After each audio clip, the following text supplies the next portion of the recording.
The matric finals can be one of the most stressful times of your life. The class of 2022 is dealing with that stress during a power and economic crisis. So let's find out, of course, how they can deal with the anxiety from clinical psychologist Bradley R. Daniels joining us this morning. Bradley, thank you for your time and good morning to you. I think it's sometimes easy to talk about the anxiety and stress that matriculants or matric pupils are going through right now, but what are they really going through, especially at the back of COVID when they were in grade 10 2 years ago?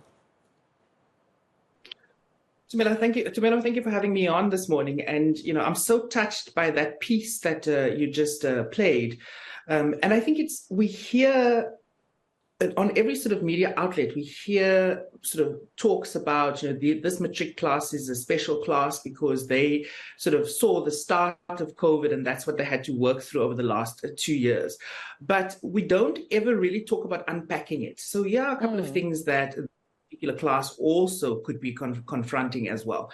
Before we even get to the blackouts, let's just talk about the realities of what COVID-19 has brought over the last 2 years. Some of these learners may have lost family members, they may have lost a parent, may have lost both parents. So we are sitting with residual grief that is also could be part of this equation currently for these particular learners. So we have to factor that in.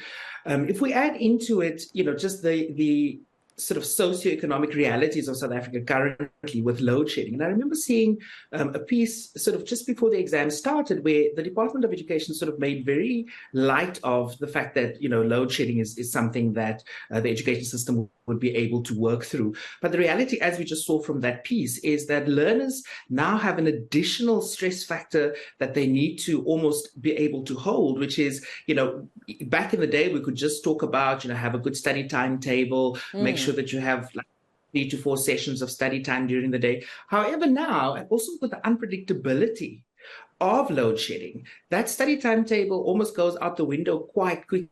And, as in the story, as Tahira was saying, it actually leaves these learners often feeling so disheartened and so like losing their motivation that actually the best thing to do is to just sleep and, tomorrow we'll take care of it, is sort of the reality. So this is the significance of, the additional pressure that load shedding and an unstable infrastructure also gives to these particular learners.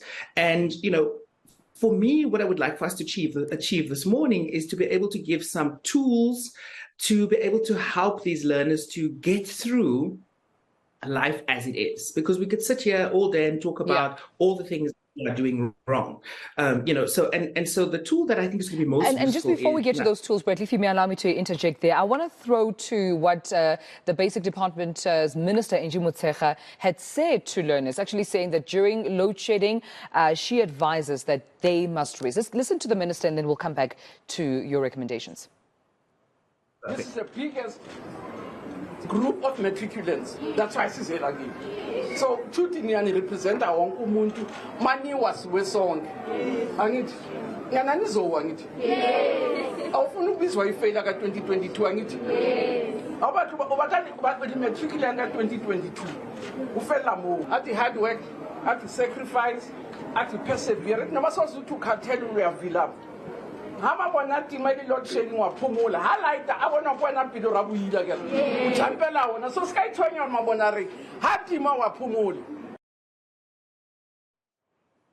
Well, just translated there, eNCA Motshekga, the Basic Education Minister, saying that when load shedding hits, then it's your opportunity to rest. Could this be one of the tools, one of the, sound advices that matric pupils need to hear right now? Do you agree?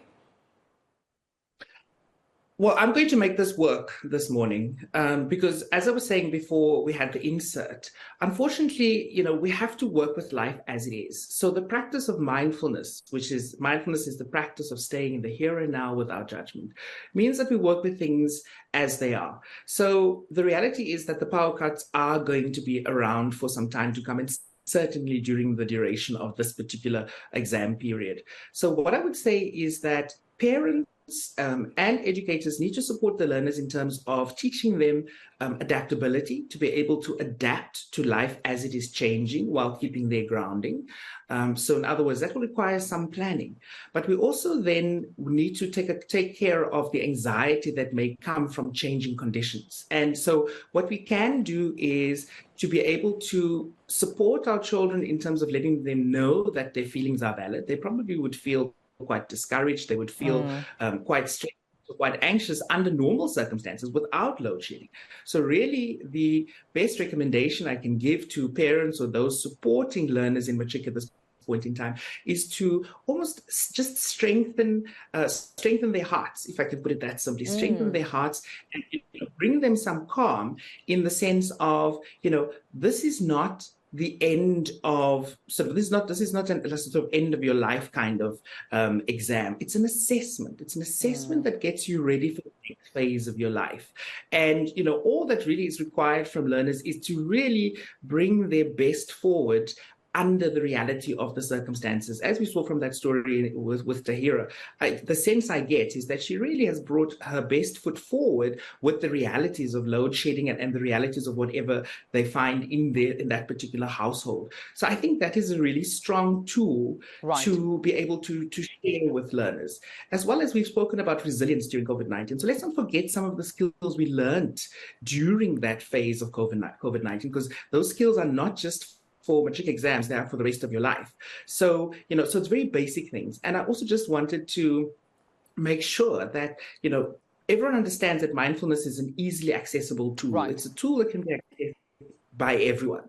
And, it starts with as simple as just using a couple of breathing techniques, for example, just to help with sort of calming and grounding and centering ourselves. So that's really the starting point. Well, we have to leave it there, Bradley, but I appreciate you speaking to us this morning. Clinical psychologist Bradley R. Daniels talking to us about some tools that, of course, young matric pupils can use to get through this final exam during this time. We know that blackouts have heavily impacted on young pupils, of course, preparing for the exams, and the resilience we've seen from 2 years ago when they were in grade 10 to date shows that they need that extra support. So thank you so much to you, Bradley, for making sure that we, of course, put this issue to the fore.